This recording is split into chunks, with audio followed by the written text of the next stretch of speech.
Assalamualaikum warahmatullahi wabarakatuh. Kembali lagi di Ismet Channel bersama saya Ismet. Oke, kali ini saya akan melakukan penggantian oli. Sekalian saya akan memberikan cara kepada teman-teman semua tentang bagaimana penggantian oli yang baik dan benar ya. Untuk teman-teman yang penasaran ataupun yang belum tahu ya, silakan simak video ini sampai selesai, jangan di skip-skip ya. Karena di tengah-tengah video nanti saya akan memberikan tips juga tentang bagaimana caranya mengganti oli yang baik dan benar ya. Oke, di sini saya sudah ada oli ya, tentunya oli MVX2. Ini karena yang saya akan ganti olinya yaitu motor Beat Karbu ya. Saya menggunakan oli MVX2 ya, sesuai yang sudah direkomendasikan oleh pabrikan Honda, dan ini saya beli langsung dari Honda ya, original bukan KW. Kemudian di sini ada juga tang buaya ya, dan ini nanti akan digunakan untuk membuka tutup oli yang di bagian mesin dan untuk membuka tutup oli yang di bagian kemasan olinya ini ya. Kemudian sini ada juga corong ya, dan yang sudah disambung pakai selang kayak gini. Kemudian ada juga penampungan oli bekasnya ya, teman-teman bisa menggunakan apa saja, yang penting bisa menampung oli bekasnya ya. Kemudian di sini saya ada kunci T17 ya. Mungkin sebagian dari teman-teman ada yang bertanya kenapa saya menggunakan kunci T17, karena mungkin kebanyakan ketika melakukan penggantian oli dan membuang oli bekasnya itu menggunakan kunci 12 ya teman. Nah, di sini perlu teman-teman ketahui ya, bahwasanya tempat pembuangan oli itu khususnya di motor Matic Honda ya, ada dua lubang atau ada dua baut ya. Yang pertama ada di bagian kiri sebelah bawah, di bawah crankcase CVT ya, tempatnya di dekat standar 2 ini ya. Nah, yang ini tempat pembuangan oli, dan ini menggunakan kunci 17. Kemudian ada yang satu lagi, mungkin yang sudah tidak asing lagi, di bagian sebelah kanan ya. Bentar. Nah, bagian ini sebelah kanan di bawah knalpot, yang ini, yang baut ini. Kalau yang baut ini menggunakan kunci 12, bisa menggunakan kunci shock ataupun menggunakan kunci ring ya.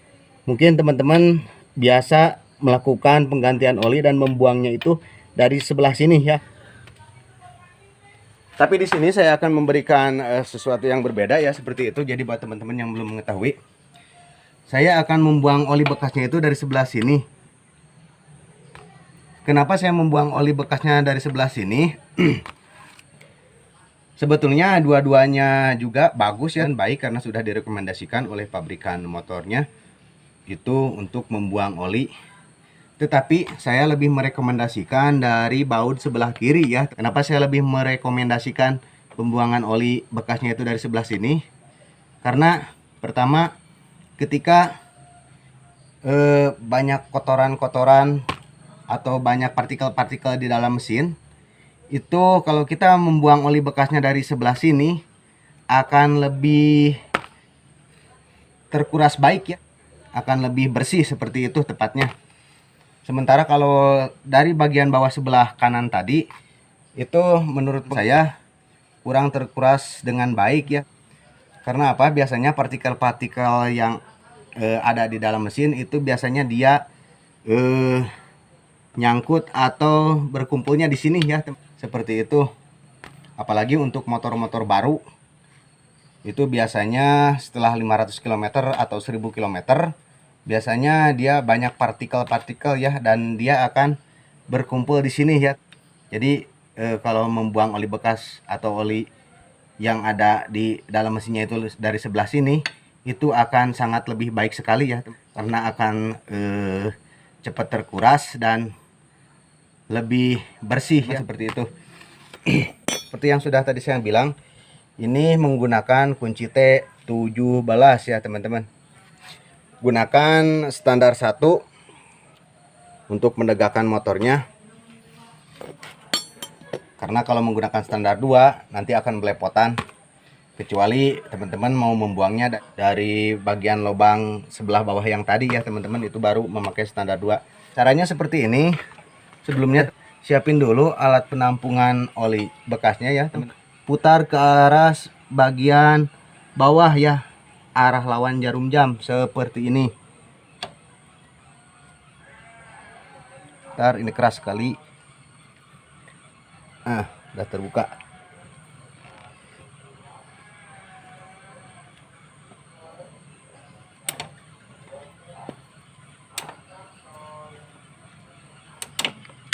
Nah, seperti itu ya teman-teman. Sini dia ada per dan saringannya juga ya. Nah, ini yang menjadi nilai lebihnya kalau kita melakukan pembuangan oli dari lubang atau dari baut sebelah kiri. Biasanya kalau motor baru itu dia kotoran atau partikelnya dia akan diam di sini ya teman-teman, di saringan ini. Jadi makanya saya lebih merekomendasikan pembuangan oli bekasnya itu dari sebelah kiri ya, seperti itu. Oke, sekarang kita tunggu dulu oli bekasnya ini dikeluarkan dan kita tunggu dulu sampai habis ya. Ini sudah kotor sekali, udah hitam sekali ya.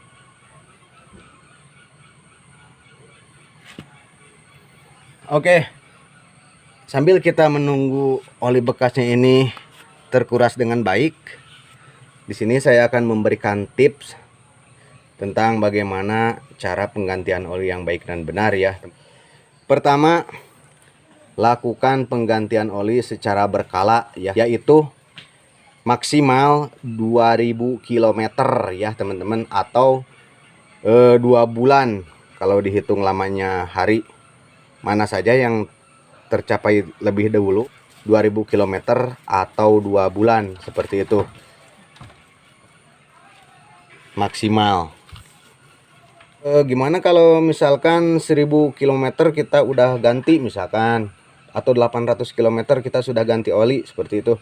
Itu lebih baik ya teman-teman, lebih bagus. Cuma di sini saya merekomendasikan buat teman-teman yang ingin menghemat juga ya, itu maksimal penggantian oli itu tiap 2000 km maksimal ya teman-teman, atau 2 bulan, mana saja yang tercapai lebih dulu.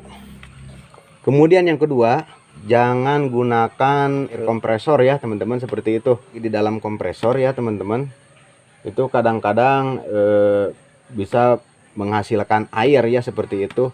Jadi ketika menyemprotkan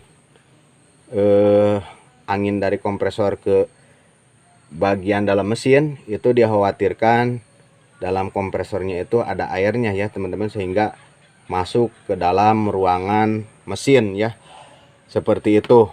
Tetapi kalau memang kompresornya itu bagus, tidak mengeluarkan air, tidak apa-apa juga ya, seperti itu. Tetapi saya lebih merekomendasikan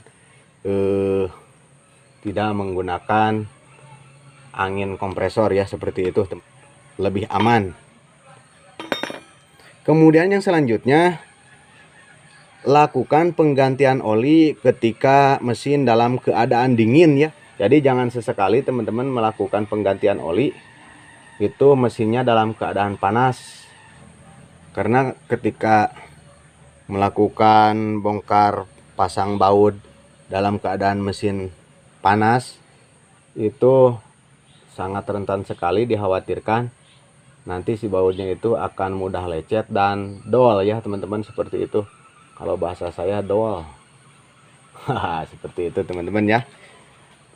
Jadi supaya untuk menghindari hal-hal tersebut, jangan sesekali melakukan penggantian oli ketika mesin dalam keadaan panas ya, seperti itu. Paham ya kira-kira seperti itu ya teman-teman.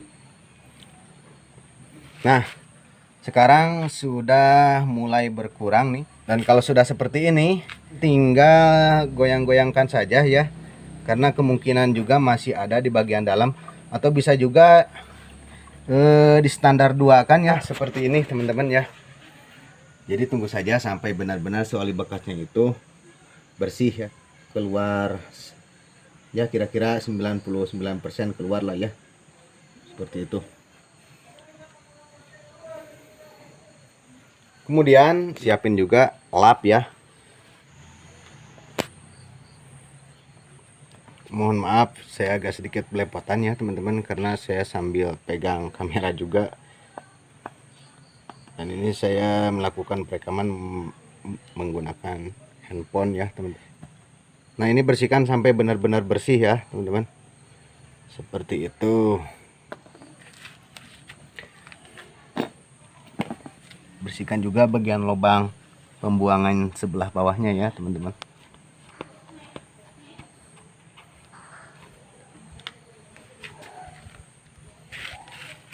Sampai benar-benar bersih. Dikeluarkan saja.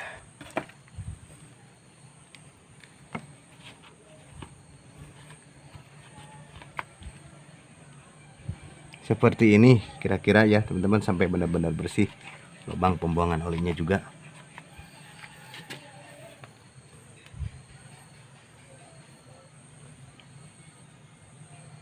Nah seperti ini ya teman-teman, sampai dia benar-benar bersih, tidak ada kotoran. Kalau masih ada, teman-teman tinggal bersihkan saja sampai benar-benar bersih.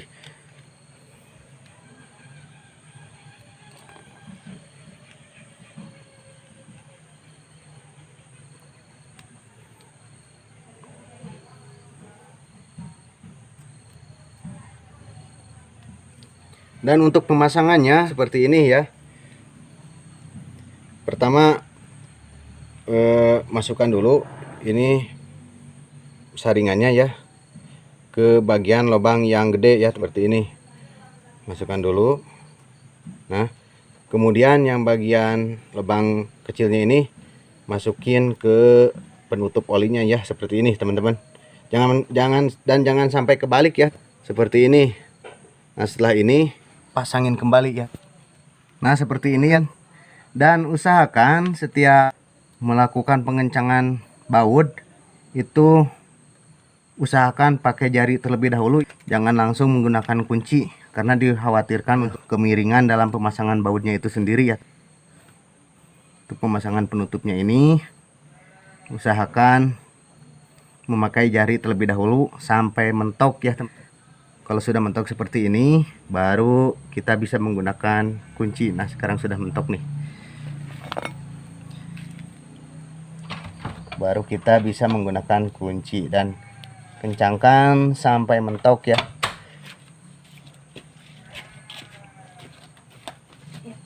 Nah seperti ini. Bersihkan lagi sisa-sisanya. Oke. Dan sekarang tinggal kita buka oli barunya ya. Oke, sekarang sudah terbuka ya teman-teman olinya. Sekarang kita tinggal masukkan menggunakan corong. Saya letakkan dulu kameranya. Mudah-mudahan ini kerekam ya teman-teman. Seperti ini. Lakukan pengisian oli secara perlahan ya, karena untuk menghindari tumpah seperti itu.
Nah, kita masukkan olinya sampai tetes terakhir ya, sampai benar-benar masuk semuanya. Dah. Oke, selanjutnya tinggal kita tutup kembali. Oke, setelah selesai kita tutup kembali ya. Dan biasakan setiap menutup lubang oli ini, yang bagian atas ini penutupnya, itu jangan menggunakan tang ya teman-teman, cukup menggunakan jari saja supaya tidak terlalu kencang ya teman-teman, seperti itu. Dan supaya saat nanti kita melakukan pengecekan oli itu akan dengan mudah membukanya ya teman-teman, seperti itu. Kencangkan sampai mentok ya teman-teman. Oke, setelah ini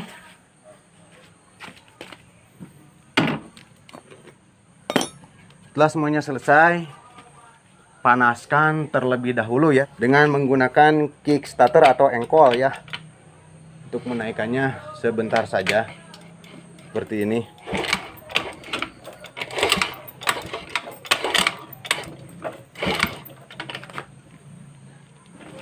Dan setelah itu baru kita hidupkan.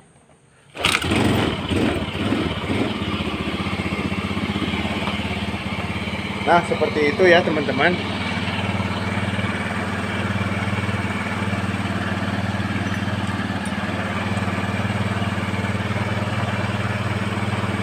Tunggu sampai beberapa saat, sampai si olinya itu benar-benar merata ya teman-teman, seperti itu. Kira-kira 1-2 menitan lah teman-teman, seperti itu ya.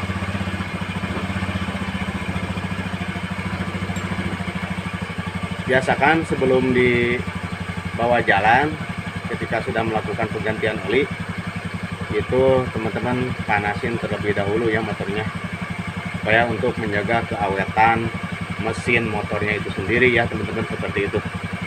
Oke, motornya sudah ringan kembali ya teman-teman, karena olinya baru.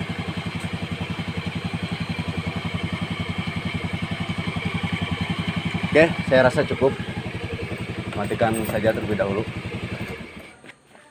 Oke teman-teman, cukup sekian dulu video kali ini. Mudah-mudahan dapat menambah wawasan dan pengetahuan kembali ya, tentang bagaimana caranya penggantian oli yang baik dan benar ya teman-teman, seperti itu kira-kira. Untuk kalian yang belum paham atau sekiranya belum mengerti ya, silahkan tulis di kolom komentar. Nanti kalau saya sempat, insya Allah saya balas ya teman-teman, dan saya akan jawab. Dan bila ada kekurangan, nanti saya akan tulis di kolom deskripsi juga. Silahkan teman-teman cek juga ya di kolom deskripsi. Dan untuk kalian yang belum subscribe, silahkan untuk subscribe dulu. Yang sudah subscribe, saya ucapkan terima kasih banyak. Juga like, share ke teman-teman kalian, supaya video yang saya buat ini dapat bermanfaat untuk orang banyak ya teman-teman. Kemudian nyalakan juga lonceng notifikasinya, supaya kalian tidak ketinggalan video-video terbaru dari saya. Sekian dari saya. Wassalamualaikum warahmatullahi wabarakatuh. Permios.